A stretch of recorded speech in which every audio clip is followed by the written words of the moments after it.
All right, dog lovers, you know we're all about those deep dives, and today we're going all in on golden retrievers. Yeah, we've got YouTube videos, Wikipedia, even dug into some dog food reviews for this one. So get ready to become a total golden retriever expert. By the end of this deep dive, you won't believe how much you know. It's funny, golden retrievers are one of those breeds everyone thinks they know. But there's a surprising amount most people don't. Right. Like, I always just figured they were a newer brood, you know? Maybe like 100 years old at most. Oh, you're way off on that one. We're going all the way back to the mid-1800s for this story. It all starts with a Scottish nobleman, Lord Tweedmouth. Wait, Lord Tweedmouth, that's ringing a bell. He's the one who kept those meticulous breeding journals, remember? Oh, yeah. Yeah. The ones that basically list out every single ancestor that led to the golden retriever. Exactly. And those journals are how we know for sure that golden retrievers didn't come from Russian circus dogs. That's right. There's a whole myth about that. Yeah, some people still believe it, but Lord Tweedmouth was super methodical. He wanted to create the ultimate gun dog, and he documented every single step. That's some dedication right there. So what was he looking for in a hunting dog that others didn't have? Were there just no good options back then? Well, to understand, you got to picture Scotland in the 1800s. Hunting was huge GE, but guns had gotten way more powerful. Makes sense. So they were probably shooting birds from farther away. And those birds were often landing in water.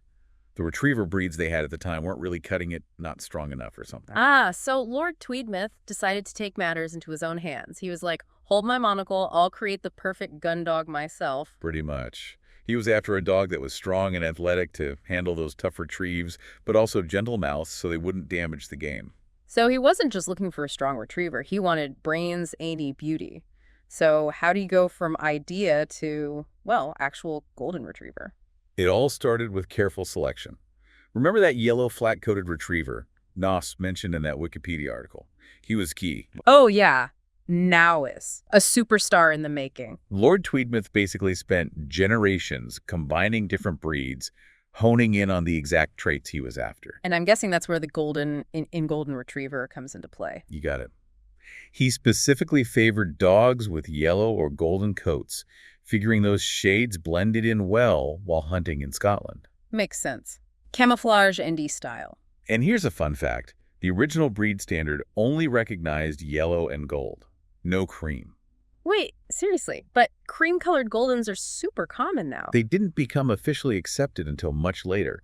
It's like a whole plot twist in golden retriever history. Talk about a glow-up. But let's be honest, cream gold, whatever that double coat is, pretty much irresistible.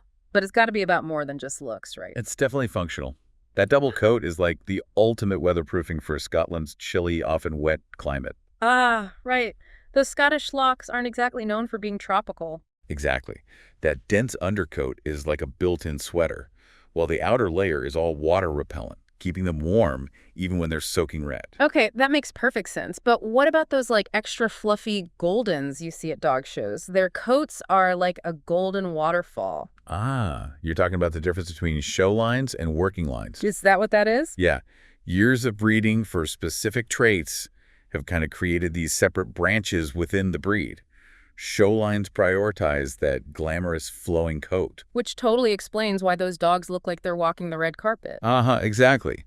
But then you've got the working lines, where breeders are all about preserving those crazy retrieving instincts and athleticism. So their coats are probably a bit more, practical. Totally. Yeah. Shorter and more suited to a day out in the field. So yeah, under those golden locks, you've got a whole lot of variation depending on their lineage. It's like having subcategories within golden retrievers. So fascinating. But we'd be remiss if we didn't talk about the health stuff, right? Because some of what we found about hip dysplasia, eye issues, even cancer is kind of concerning. Yeah, it's definitely something to be aware of. Like, is that a risk for all golden retrievers or just certain lines? That's the million-dollar question. While Goldens are generally considered healthy, they are predisposed to certain genetic conditions, probably because they're so popular and overbreeding happens.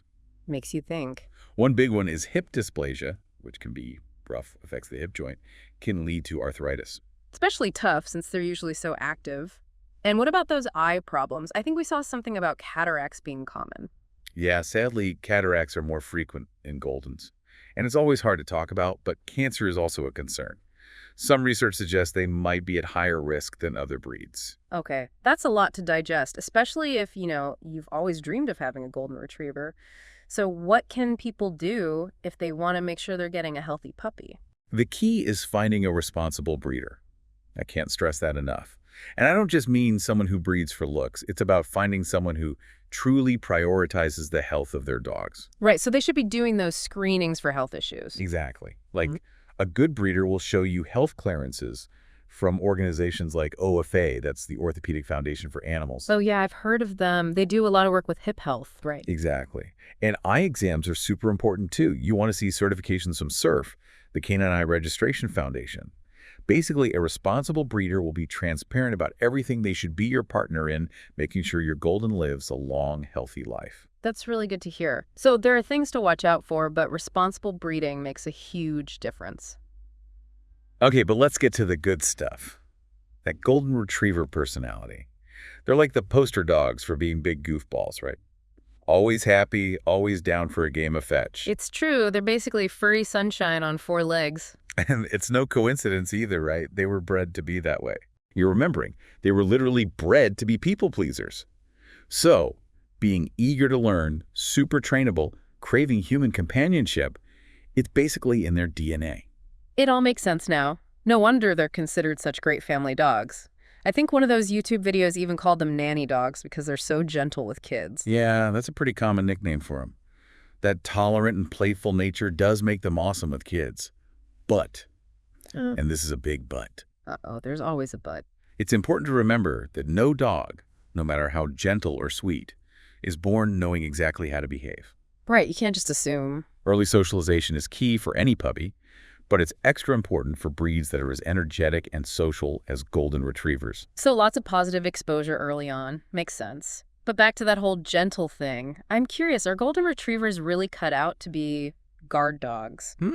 Let's just say their guarding style is more enthusiastic greeting than intimidating presence. Yeah, that tracks. They're so innately friendly that they'd probably try to befriend an intruder before scaring them away. Which I'm guessing is exactly why they're so good as therapy dogs. I mean, talk about radiating warmth and kindness. You nailed it. They're naturals at providing comfort and emotional support. And get this, they even make incredible guide dogs for the visually impaired. No way! Really? So we've got hunting companions, family dogs, therapy dogs, guide dogs. Is there anything golden retrievers can't do? They're definitely overachievers. But don't let all that friendliness fool you. These dogs were bred to work. Oh, right. They've got that retriever stamina and drive deep down. Exactly. So maybe not the best fit for someone who lives in a tiny apartment and works 12-hour days. Yeah, unless they're seriously committed to giving that dog a ton of exercise and enrichment. Because remember, a tired golden is a happy golden. We're talking daily walks, games of fetch, maybe even some swimming. After all, those webbed feet have got to be good for something. Oh, right. I totally forgot to ask you about the swimming thing. They do love the water, don't they? It's like their second home. But we'll get to that later. Yeah. First, we got to talk about those brains. Right. I almost forgot golden retrievers are supposed to be one of the smartest breeds, right? Top of the class. And did you know that a golden retriever was actually the very first AKC obedience champion ever? Seriously. Wow, they really are overachievers. It's not just about tricks, though. It's their problem-solving skills, their ability to focus. That's what makes them so adaptable and why they excel at so many different things. But all that brain power means we got to keep them entertained, right? 100%. Puzzle toys, interactive games, heck, even hiding their food so they have to hunt for it, and anything to keep those minds engaged. Otherwise, they might just find their own ways to entertain themselves. Exactly. And trust me, you do not want a bored golden retriever on your hands, chewing, digging, you name it. Okay, so to recap, thinking about a golden retriever. Be ready for lots of love, lots of exercise, and lots of mental stimulation. It's a commitment, but oh, so worth it. And speaking of finding that perfect golden retriever, what about the rescue and adoption route? Because there are so many amazing dogs out there looking for their forever homes. Couldn't agree more. There's something truly special about giving a dog a second chance, especially a golden retriever. Yeah, and adopting a golden retriever has to come with its own unique rewards. Like, those dogs are known for being incredibly loyal and grateful. Absolutely. And honestly, the love you get back from a rescued golden is like nothing else. It's a truly special bond. We saw that over and over in those videos. People who'd rescued Goldens were just totally smitten. And it seems like Goldens are pretty adaptable to new homes, too. They are. Of course, every dog's different, and some need more time to adjust, especially if they've had a tough time before. Yeah, that makes sense. But generally speaking, golden retrievers are quick to forgive and even quicker to love. That's heartwarming to hear. And of course, adopting or rescuing helps address the bigger issue of pet overpopulation, which is always a good thing. 100%. When you choose to adopt instead of buying, you're literally saving a life and helping to reduce the number of animals in shelters. It's a win-win for everyone. Plus, most rescues and shelters spay or neuter animals before they're adopted, which helps keep the population under control. Responsible pet ownership all the way. Speaking of responsibility, let's talk about something every golden retriever owner knows all too well, the shedding. Oh yeah, it comes with the territory. I mean, we already talked about how great that double coat is for insulation and water resistance, but let's be real, you're going to find golden fur everywhere. It's true. Like, one of the videos we watched even recommended brushing them every single day. Is that really necessary? It depends on your tolerance for dog hair, but daily brushing, especially when they're shedding, makes a huge difference. Yeah, I bet. Not only does it keep the fur off your furniture and clothes, well, most of it, but it also helps distribute their natural oils, keeps their coat healthy and shiny. Okay, so daily brushing it is. And speaking of coat care, I gotta ask about something I've heard some people do. Please tell me this is a myth, shaving your golden retriever in the summer. Oh, it's definitely a myth that needs busting. Never shave a golden retriever's double coat. Really? But it seems like less fur would equal, being cooler, right? It's not as straightforward as that. Remember that double coat. It's not just for show. It actually helps regulate their body temperature, keeps them cool in the summer and warm in the winter. Wow, I had no idea. Shaving them actually disrupts that whole process, and it can lead to all sorts of problems. Sunburn, overheating, even more bug bites. Wow, who knew a dog's coat could be so complex? This deep dive is full of surprises. All this grooming talk makes me wonder, do golden retrievers have any special dietary needs? They seem like they could eat anything. You'd be surprised. While they do have those famous appetites, there are definitely some things golden should avoid at all costs. It really is. So what are those golden retrievers' dietary no-nos? Spill the beans. Okay, so we're talking foods that are straight up dangerous for golden retrievers, not just, oh, maybe avoid this. You got it. Fair. Some are kind of obvious, like chocolate, but people don't realize how dangerous it really is, Yeah. especially for goldens. It's the theobromine, right? Bingo. And the darker the chocolate, the more theobromine it has, which is bad news for dogs. So even if they give you those puppy dog eyes, no sneaking a bite of dark chocolate. Not even a little nibble. It can cause all sorts of problems, vomiting, diarrhea, even seizures.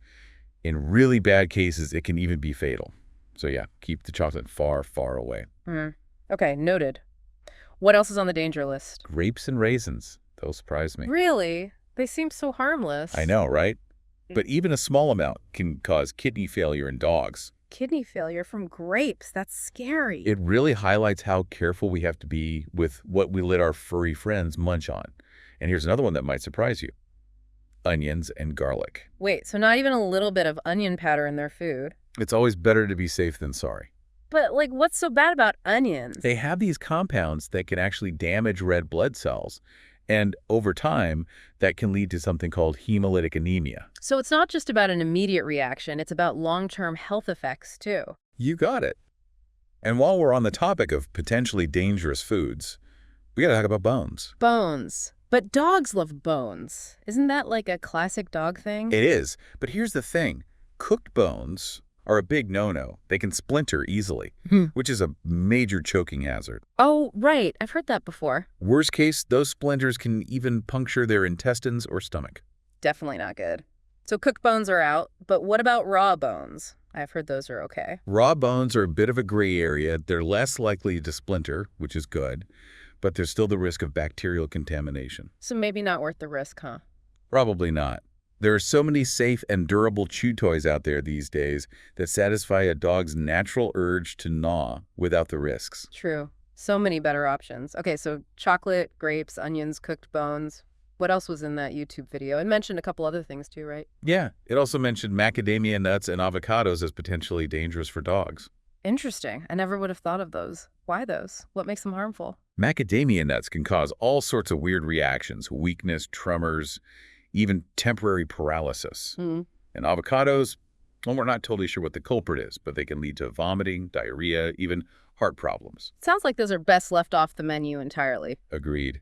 And just to round out our danger zone list, alcohol, definitely a no-brainer there. Hmm. Caffeine, that artificial sweetener, xylitol, it's often in sugar-free stuff, and anything super high in fat. All those are big no-nos for golden retrievers. Wow, that's quite the list. I'm starting to think we need like a golden retriever food pyramid or something. Not a bad idea.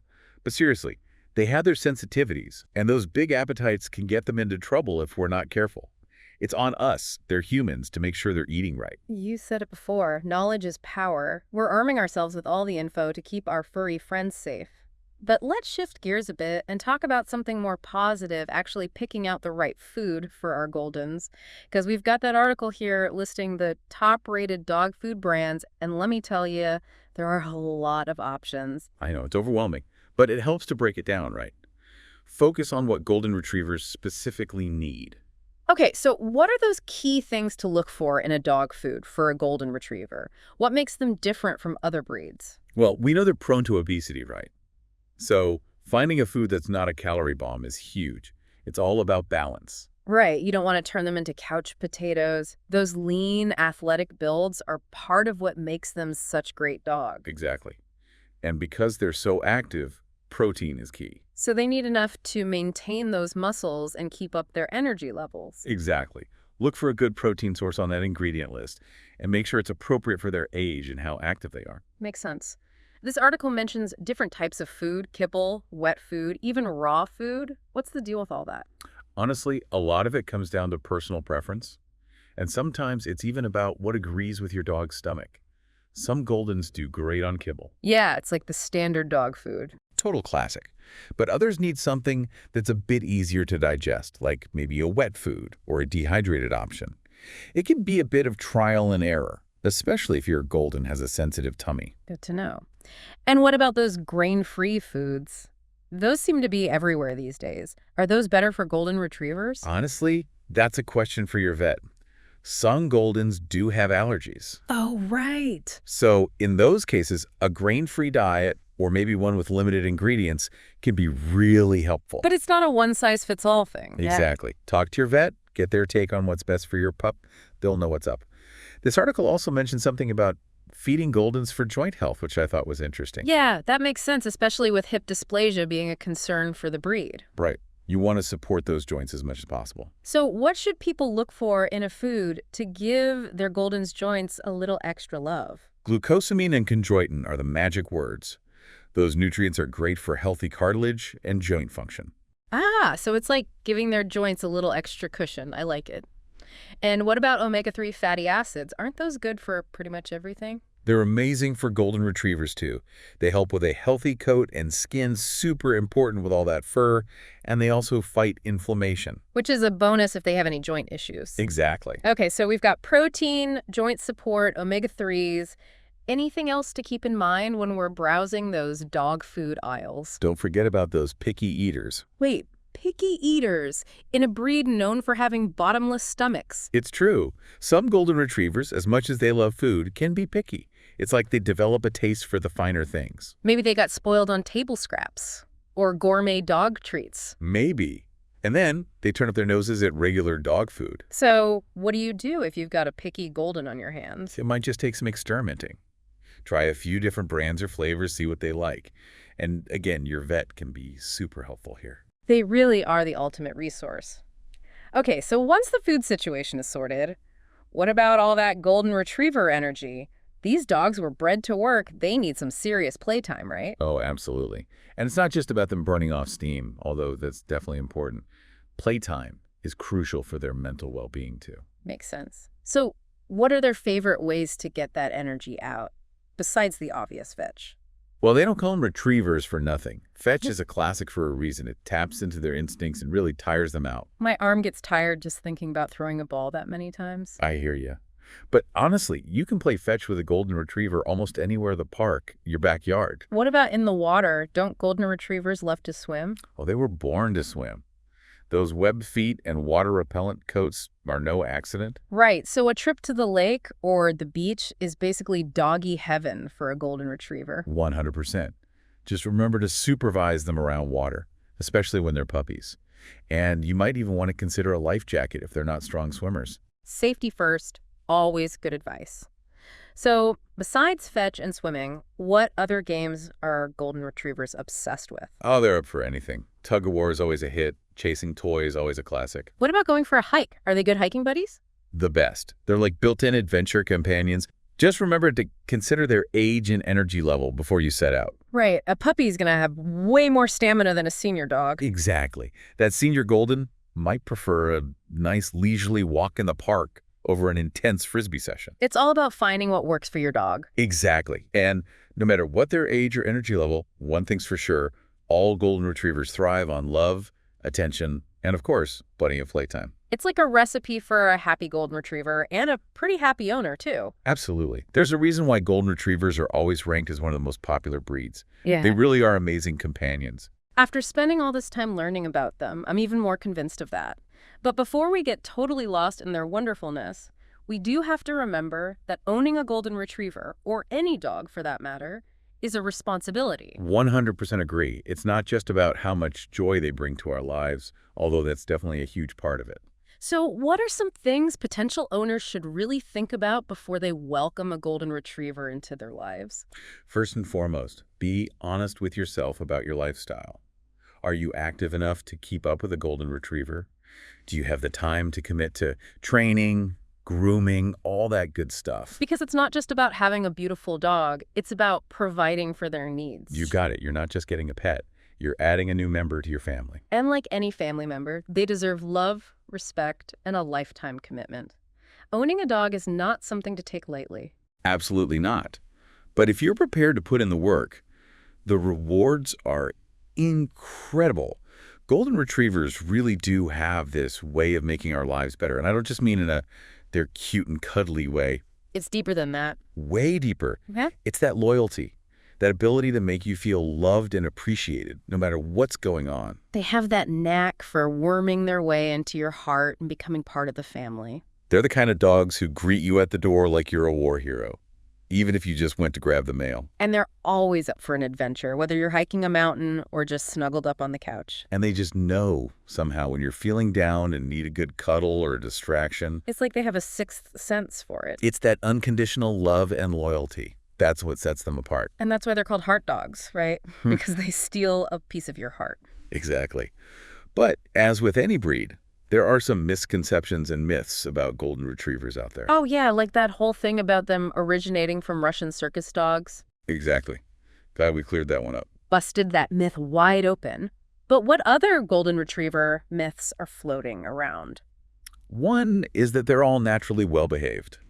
Like you get a golden retriever puppy and you're just assuming they're going to be perfect angels who don't need any training. Ah, yes, the golden myth. It's tempting to believe. Right.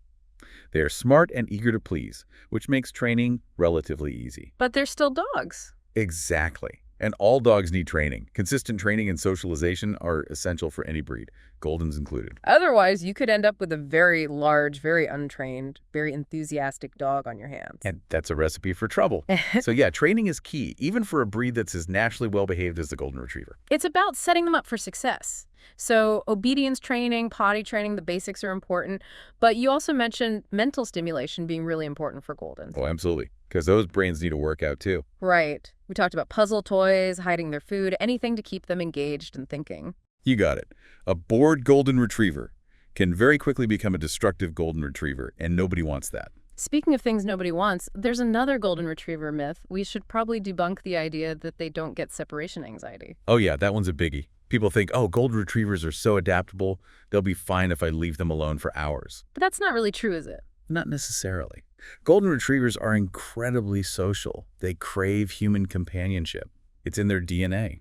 So if they're used to being part of the action, being left alone, especially for a long time, could be really tough on them. Exactly.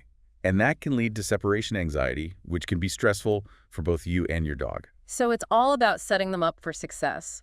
What can owners do to prevent separation anxiety in their Goldens? Start early. Get them used to being alone for short periods and gradually increase the time. So they learn that being alone isn't the end of the world. Exactly. And make sure that when you do leave them alone, they've got plenty to keep them occupied. Like puzzle toys, chew toys, maybe even leaving the radio or TV on for a little background noise. All good strategies. And if you know you're going to be gone for a long time, don't feel guilty about calling in reinforcements. A dog walker or a pet sitter can be a lifesaver. It's all about being proactive and understanding their needs. Okay, so we've tackled nutrition, exercise, training, even separation anxiety. What about grooming? Can't forget about all that glorious fur. Oh, right. We haven't even scratched the surface of golden retriever grooming. Well, we talked about brushing them daily, can't skip that step, Yeah. and debunk the myth of shaving them in the summer. So what else is there? Well, regular baths are important. How often are we talking? It depends, of course, on how dirty your golden retriever gets, but generally once a month is a good starting point.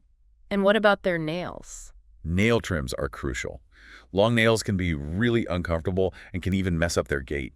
I've definitely known some dogs with clicky-clacky nails on the hardwood floor. Yeah, and that's not good for their joints either. Aim for a nail trim every 2 to 3 weeks. That seems like a lot. Any tips for making nail trims less stressful? I feel like most dogs aren't too keen on getting their paws handled. Start early. Handle their paws gently when they're puppies so they get used to it. And use lots of positive reinforcement treats. Praise, make it a good experience. And if all else fails, there's always the groomer or vet, right? Exactly. And while you're there, ask them about ear care. Ears! What's up with golden retriever ears? They're prone to infections because of those floppy ears. Moisture and debris can get trapped in there. It's like a breeding ground for bacteria and yeast. Yikes. That doesn't sound fun. Not at all. So part of your grooming routine should be checking their ears and keeping them clean and dry. And if you see anything weird like redness, swelling, discharge, it's off to the vet. You got it. Better safe than sorry. Okay, so we've covered nutrition, exercise, training, grooming. Is there anything else that's super important for potential golden retriever owners to know? Have we covered it all? I think we've hit all the major points. But before we wrap things up, I want to circle back to something we talked about earlier.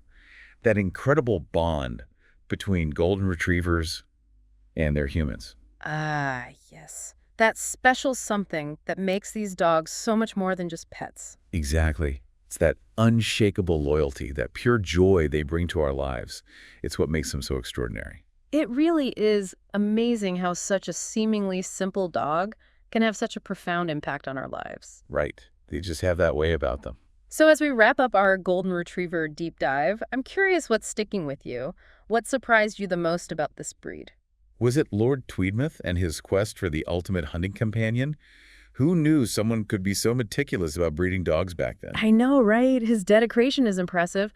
Or maybe the biggest surprise was the sheer variety within the breed. I mean, we tend to think golden retriever and this one image pops into our heads, but there's so many variations even within those sunny coats. And don't even get me started on their intelligence. We barely scratched the surface of that. Right. Those golden nuggets of wisdom we sprinkled throughout the episode, it's more than just being able to fetch a ball. These dogs are problem solvers. They're adaptable. They're constantly learning. They're the total package. Brains, beauty, and that heart-dog connection. Don't even get me started on that. That unwavering loyalty, that pure, unadulterated affection, it's what makes them so special. It really is. They just have this way of worming their way into your heart and staying there. Exactly. So if anything we talked about today sparked your curiosity, consider this your jumping off point. Right. We just gave you a taste, but there's a whole world of golden retriever knowledge out there waiting to be explored. Go down the rabbit hole. Research those dog show bloodlines. Dive into the science behind those health tests. Heck, reach out to a breeder or two. Pick their brains. You might be surprised by what you learn. And hey, who knows, maybe one day you'll experience the magic of having a golden retriever in your life. It's an experience like no other. Until then, happy learning, everyone. And here's to a future filled with wagging tails, wet noses, and endless furry adventures. Cheers to that.